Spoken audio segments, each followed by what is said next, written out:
What's up, y'all? It's Popcorn's Cracking. It's Steve about to react to this impressive vid. It's titled Keri Hilson was blackballed for dissing Beyonce. She was sabotaged by Polo, Timbaland, and Ester Dean. So quite a few people told me to check out this version with Impressive. Apparently it has more details because the video I reacted to that Armand put up yesterday, it didn't have a whole lot of details, but I do feel like it had a very crucial piece of information, which was video proof that Keri is a liar. And, you know, that told me everything I needed to know pretty much. But, you know, apparently Impressive has more to add. So, you know, sure, we'll get her take on this situation. Let's watch. Hello, everybody. Welcome to the Impressive channel. Keri Hilson went into detail about why she was set up to go against Beyonce and how it affected her career. Now, I actually done a video about this years ago. This is not new information to me at all. Keri was signed to Paula Didon and Timbaland, and I was aware that Paula Didon was the one who forced her to record this song against Beyonce because he was threatening not to release her music if she didn't do it.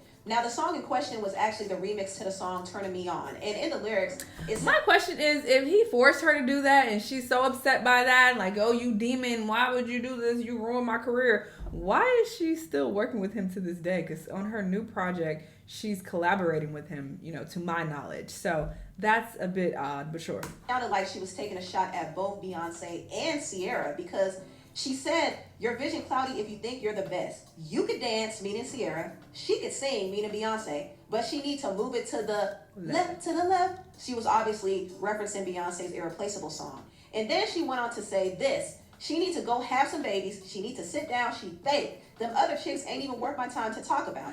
She also said, I stay turning it on. Go ahead and tell these people how long I've been writing your songs. I've been putting you on. Just check the credits, ho. Ho. And if you want me, you can find me in Decatur, ho. Ho.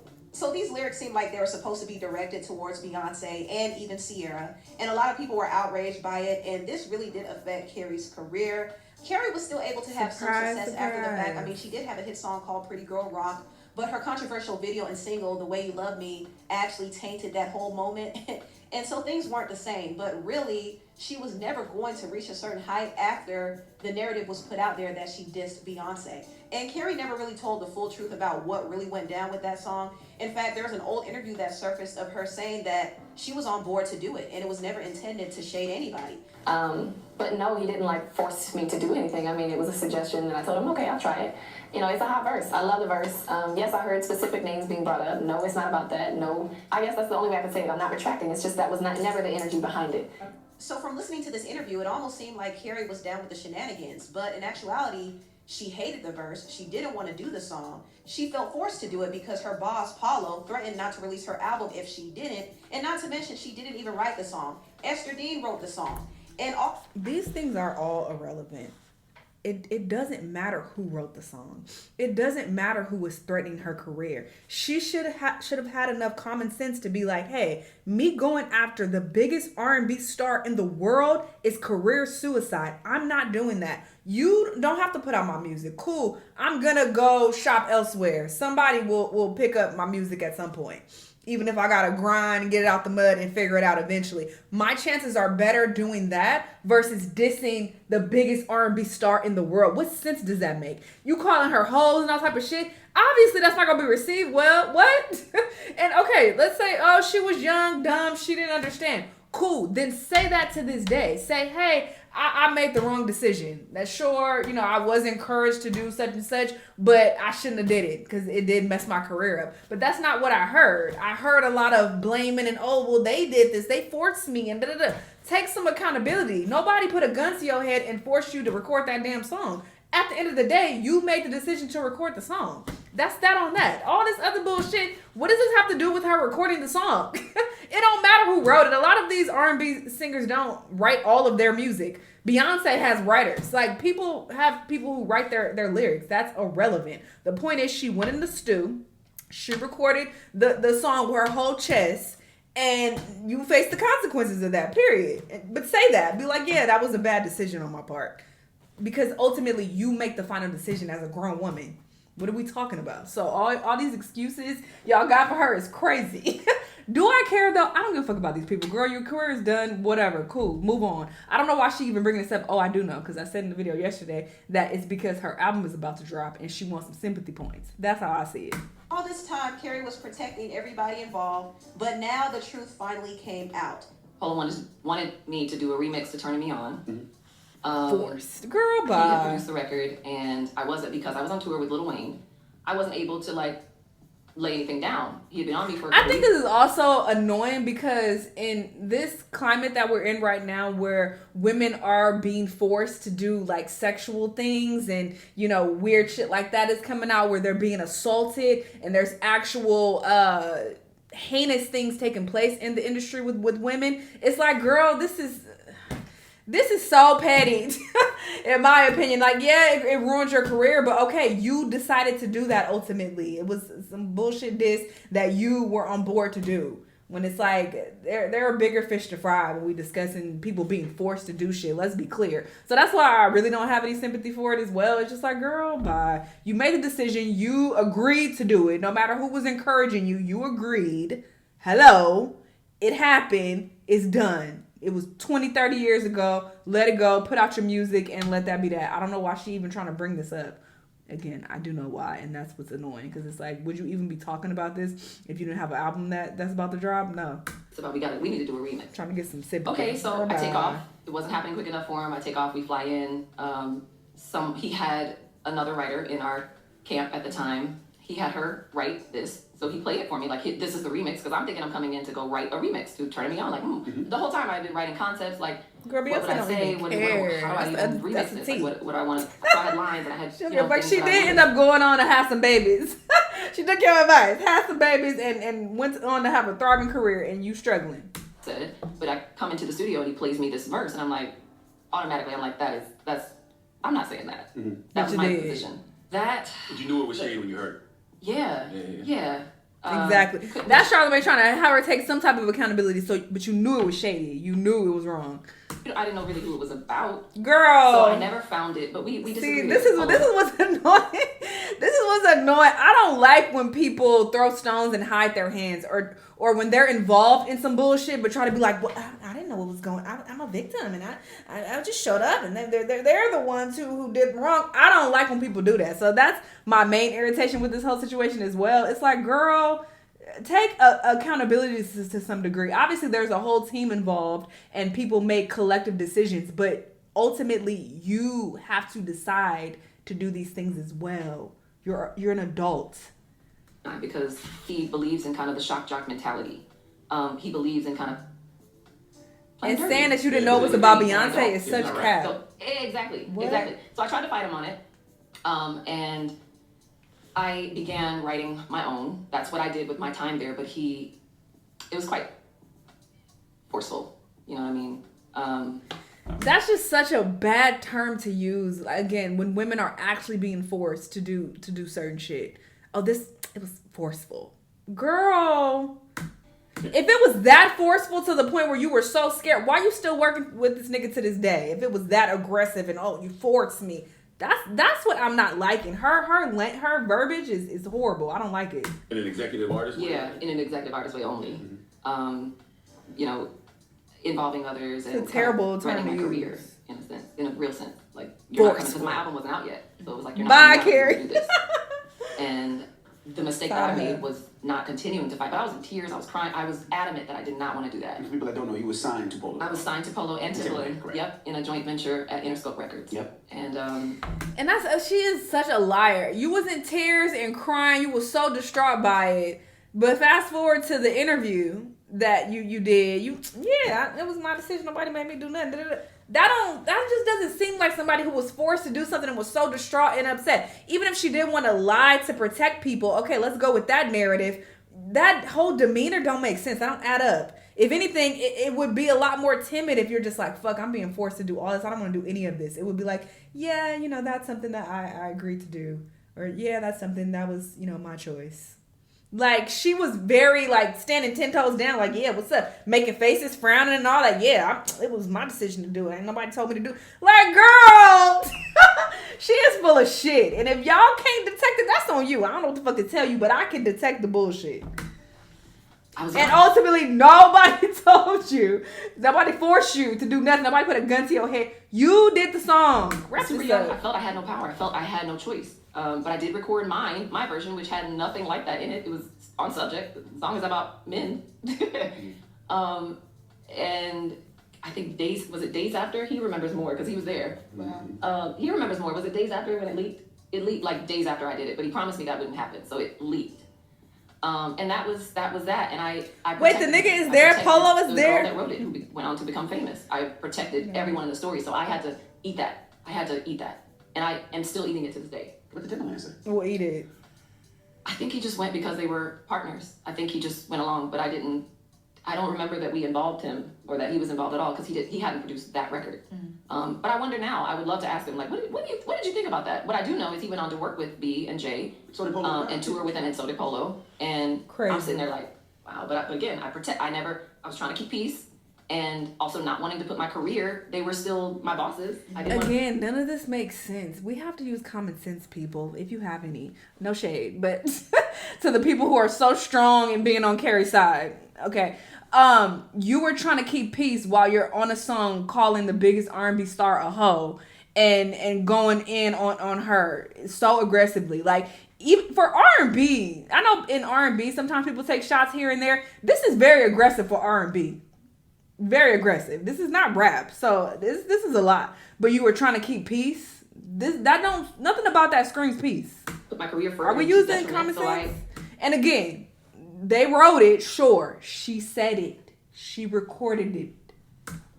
You know, I just didn't want to step in the shit anymore, though. So I didn't want to hold no magazine up with her on the. I just froze because I was shook. I was scared. I was not of her. Like, I love her. I think she's incredible. She's one of the greatest artists of all time. But now it's a name I can't say. It's a magazine I can't hold. It's a conversation. Nobody. I don't give a fuck. Y'all gonna get all these pauses because people wanted me to react to this so bad. So I'm gonna give you a reaction. I'm gonna react. I'm gonna fucking react. Nobody can force me to make a diss track against somebody that I love so much, that I think is so amazing and the greatest artist in the world, da da da. If you really felt that way, it would have been like, oh, fuck out of here. I'm not doing this. Y'all, nah, this is done. I'm not doing this. And you claim that was your first response, but you then was like, all right, fine, I'll do it. But you love this person so much, that don't make sense. I don't want to have publicly just because I don't want to piss anybody off. I don't want to make things even more weird than they already were. I just wanted it to go away. This interview was pretty eye-opening to me. Even though I was aware of some of the things that happened, I didn't know all the details. And now I'm looking at Paula Didon and Timbaland very funny. She said Timbaland wasn't involved in making the song, y'all are getting but Keri was still his artist, and there should have been no reason why this should have happened. I got a bridge to sell y'all. Like, that's crazy. But yeah. For people to hear all of this and be like, "Oh, poor Keri. Oh my God, yes, they're so wrong. Big bad wolves, and you're the innocent party in the situation." What are y'all hearing? Paula Didon was definitely at fault here, and even Ester Dean. It seemed like they all came up with this plan for Keri to go at Beyonce. And this is not to say that Keri is without blame, because honestly, she did not have to record that song. But she decided to go against her principles, and that's something she has to live with. Hello, we'll say that. She's not fully at fault here because her team set her up to fail. The thing is, Keri didn't need to diss Beyonce or even Sierra to get any buzz. Like, she wasn't looking for clout. She already had a huge hit with Kanye West and Ne-Yo called Knock You Down. She had a big hit with the producer Timbaland called The Way I Are. She had an urban hit song called Turnin' Me On featuring Lil Wayne. I mean, she had a lot of buzz going for herself. She didn't need to diss anybody to get attention. So why would her camp? And that's the other thing too. Given that she had all that buzz, it's not like she was this struggling, singer, and it's like, okay, I have to listen to them because this is my only chance. No, like Empressive is saying, she had a lot of buzz. She was very popular around that time. So it's like, okay, cool. Y'all ain't trying to work with me. I'm gonna go find somebody who will, because I already got some clout. I already have some connections. Let me go figure it out and take the best route that's good for my career. This is career suicide. I'm not doing this. Why would y'all try to sabotage me? This is not going to go well. Anybody with more than a few brain cells could conclude this is not going to go well. Force her to diss Beyonce, knowing what it would do to her career. Why would they do that? Why would they purposely sabotage an artist who could have been lucrative for them? It makes no sense to me. And I'm thinking, like, was Paulo using Keri as a pawn to get at Beyonce? Because Keri said that Paulo plays dirty. He plays dirty. So I can't with her keep calling this man Paulo. Even though Keri is telling her truth, I still feel like she's keeping certain information out to protect It is other spelled parties, weird, because though. I want to know why they put her up to dissing Beyonce, knowing the backlash that she would get. Why would they do that? The thing is, whatever plan they had backfired horribly, and it actually ended up working out for Jay-Z, because the last thing Jay-Z needed was for a new girl to come up and be competition for his girls. And when I say his girls, I mean his wife Beyonce and his artist Rihanna. Keri was competing in the same market as those two, and she was becoming more and more popular. If her career didn't slow down, she could have easily been a part of that black superstar class alongside Beyonce, Rihanna, and Nicki Minaj. But Keri Hilson was Sabotage, and it probably was to Jay-Z's relief, because one thing about it, Jay-Z is protective of his cash cows, and he doesn't want no one coming in and being a threat to that. That's just my thought. Now, some people might think, girl, what you talking about? I don't really know, but I'm telling you I head, because after listening to Keri's interview on The Breakfast Club, I wouldn't be surprised if her team purposely sabotaged her to get her out the way, and everybody else went unscathed. Paula Dawn and Timbaland and her goofy ass went right along with it. Ester Dean went on to write for Beyonce and Rihanna. She wrote some of Rihanna's biggest hits. She actually wrote some of the biggest hits in the 2010s. Like, her pen is serious. But everybody went on to do their thing, and meanwhile, Keri was left by the wayside. Because that whole time it was begrudgingly that I went through with his request, but it was like a promise, like, you can write your own if you sing this. And then it leaked. So it was all part of the plan. Wow. So I wasted my time even working on my own verse, because that was what he wanted to happen. What did the team say when the backlash happened? Did they just step away and say, you on your own now? Or did they support? It felt like. It felt like that, because everyone went on to normalcy and I'm the only one left, like, that's what it felt like. I'm being crucified. I'm being murdered. And I would say, Keri the human was looking at Keri Hilson the artist like, you deserve that. You should have fought harder. Mm-hmm. Have you spoken to Beyonce or run into her? Because the industry is small. No, she won't. It is. We ran into each other, and she introduced herself. I didn't see her coming, but she came and her hand was out and she introduced. She was like, "Hi, I'm B." You know, that was a little bit of like, you know, right. I see you. Because I don't know what's being said. I do know that my camp has worked with her. I don't know what was also said. They might have put it on me. They might have said she wrote that one. Like, I don't know what was said. Right. I would love to clear that up. They might have put it on me. It is on you. Because this whole situation is really, really weird. But I am glad that she's coming back with new music. She's coming out with an album called We Need to Talk on April 18th. And she did release a song called Bay. So I'm glad that Keri is getting another chance at her career, and she's finally receiving some vindication after all of these years. Now, Ester Dean came out and she confirmed that she actually wrote that diss song. She said, I submitted a lot of verses for that remix. One got picked, and it was co-written with Keri. Looking back, it was childish and didn't age well. I see how it hurt people, especially women, and I take full accountability. I've worked with and supported many women since, but that doesn't erase the moment. I'm sorry for my part in it. Growth is real, and so is this apology. And Ester Dean did double down on the fact that, yes, she wrote this diss song. But Keri didn't like the fact that Ester said co-wrote the song, as if they both sat down and collaborated on it. No, Ester wrote most of the song, while Keri added 3 lines that were the least offensive. Keri hopped on the shade room and said, Dean, I personally don't think this is our fight to have. I've respected you on this matter for 16 years and attempted to do that again yesterday while finally expressing the truth when asked. But since you're coming to the table, let's be clear. You used the word co-wrote.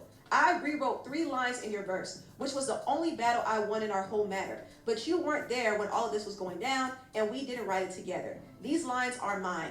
Been getting dollars, boy. Go and get your money up. No, you ain't the only homie on me lined up. The softest section. Lines about a boy, because not only did I strongly disagree with the unnecessary hateful sentiments towards other women, and I've never... Why is oh my...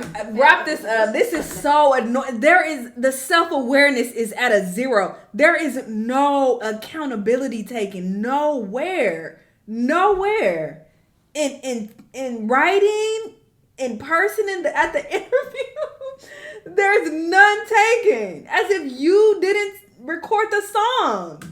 Am I tripping? I also argued in my trail of attempts. I don't care if you think I'm tripping. I don't care. I said what I said. Is how I feel. Which is how I even got those 3 But it seems like a lot of people are on her side. Whatever, y'all. I don't know. On the remix, they were taken from the ideas and lines in my phone that I mentioned in a full interview. You chose to stay quiet for 16 years, but coming out now only when you felt a portion of the heat I've gotten all this time. I really wasn't going to discuss it. If anything, she supported you to some people. A lot of people was like, see, Keri, she's innocent. I feel like this helped your case even more.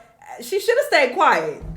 Anymore, But in that, Someone you chose that quiet for 16 years. She's coming out now because you are speaking on it now. What are you talking about? You were the one who brought this back up. So why are you trying to make it seem like, oh, why was you quiet for 16 years? interview, we talked Go to about hell, the backlash Keri. of not speaking up for myself. So I just want to finally clear the air respectfully. You know what? This is really messed up. It is, because Esther did wait a long time to finally speak up. Keri has been protecting all these people for all these years, but they never came out and stood up for her. That's really the messed up part of this.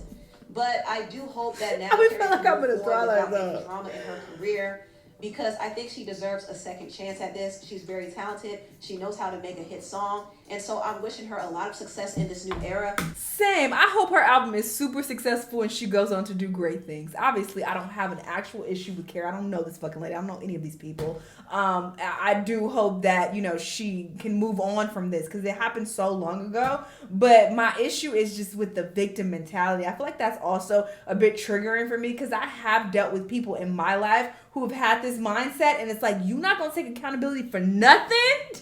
So that really grinds my gears and irritates me. It's that mentality and not just, you know, being able to acknowledge your part in a situation that went wrong.